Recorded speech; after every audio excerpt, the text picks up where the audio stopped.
Ah yes, the fighting type gym of Saffron City. Hey, wait a minute, there's no fighting type gym in the Kanto region. Well, there was, and that is now known as the Fighting Dojo. One of those interesting little locations that isn't the most iconic or even all too memorable, at least in the beginning, but one that does fit pretty well in the Pokemon universe. So in Saffron City, right next to the gym led by Sabrina with her Psychic type Pokemon, is a rundown building filled with black belts using fighting type Pokemon. In canon, these two competed against each other in order to see which would become the official Pokemon League gym, but of course the fighting type gym lost their chance because they were at a type disadvantage. Honestly cool to see, but the story's a bit sad, because as a whole the theme of the Kanto region begins with small towns and communities giving way to cities and corporations, for the worst. I talked about that back in my Giovanni video. While in Generation 1 it just looks small and not very detailed, the remakes of Fire Red and Leaf Green really show you just how rundown everything is. There's no puzzle or maze to solve, but effectively it is kind of another gym, where you battle against several trainers and then a boss with the same type specialty. The first few trainers will have a bunch of Pokemon we've seen before, but the final trainer will use Hitmonchan and Hitmonlee, the two definitive fighting Pokemon of the region. While the entire challenge is completely optional, the main reason you'd want to complete it is to obtain one of these two Pokemon for yourself. This is the only way to obtain one at first, so it serves as yet another method of convincing you to trade with a friend or,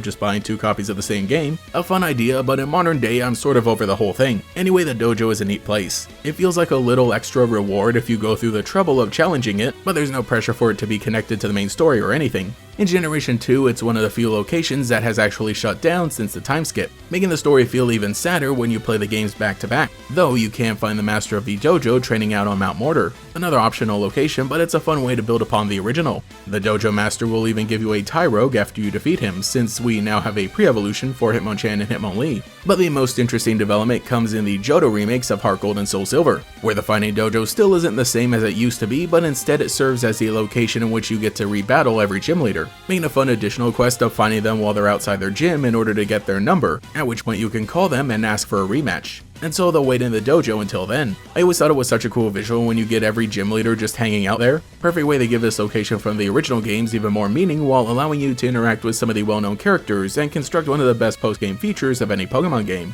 So yeah, this was basically the perfected final form of the fighting dojo. We did see it again in Let's Go Pikachu and Eevee, but there isn't really all that much to say given that it functions exactly the same way as it did in Generation 1. But it is also funny that we didn't see the dojo in the anime until Generation 3, when they were doing their run back through the Kanto region to tie into Fire Red and Leaf Green. The upside with the anime is that you can kinda just make up whatever you want that would better fit in the idea of a dojo, but the more interesting thing is that back in the Johto anime there was an episode that had Kyo, the dojo master, alongside an unruly Tyrogue, fitting his appearance in the Gold and Silver video games. And then finally in Pokemon Journeys they returned to the dojo for even more training. Since that series was centered in Kanto and also would just do basically anything in each episode, but out of these three if I had to pick one definitive episode to encapsulate the fighting dojo as a location, it would be the advanced episode since it was intended to focus on it in the first place. Again, there are a handful of episodes during this time and to bring to life some of the Kanto elements that didn't make their way from the video games into the anime during the Indigo League. The episode, titled Pasta La Vista, finds Ash and the gang in Saffron City. The story revolves around Master Ham, the fighting dojo's leader, and his son Kyle, who doesn't want to take over the dojo, instead wanting to run a noodle restaurant. Overall, it's a fine episode and it makes some sense to spin off the story a little differently rather than adapting the simple location one-to-one, building a family conflict that also allows some cool battles with Hitmonlee, Hitmonchan, and even Hitmontop since that was made after it debuted. And also getting to see everybody use some of the fighting type Pokemon is a really cool idea. So that was a quick little look back at the fighting dojo of the Kanto region. I had always liked it, mostly because it was a place where you could get a free Pokemon, but I have loved the ways in which we see it reiterated in future generations. It really does work as an optional location with world building and then later a post-game method of getting even more training done, though I feel like Heart Gold and Soul Silver was where it was the most appreciated. But let me know what you think in the comments below and which version or aspect of it was your favorite. I do hope this video sounded okay. I can't really use my usual recording setup because my mobility is a bit limited after I fractured my ankle, and that's why videos and streams have been on a bit of a pause, but hopefully you're watching this video on maybe Thursday, fingers crossed.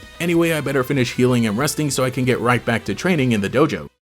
Thank you to every channel member for your continued support, including the great Gators, Hero Pizza, Quay, That Sven, Altaris, BB Wyatt, Alex with Shiny Hunts, Tyler Hopper, Lockadox, Koi13, Cemetery Hill, Cosmo Zero, Rainfrux, Cheez-It62, GatorKid509, TF, Mathaclock947, Taijirai, Justin R, Phantom, and Quago. If you would like to support, see your name here, get access to emotes for comments and live streams, and listen to our monthly podcast as it comes out, you can become a channel member today. You can also follow me on Twitter and Blue Sky as well for more memes. Anyway, this is GatorX, and I'll catch you all later.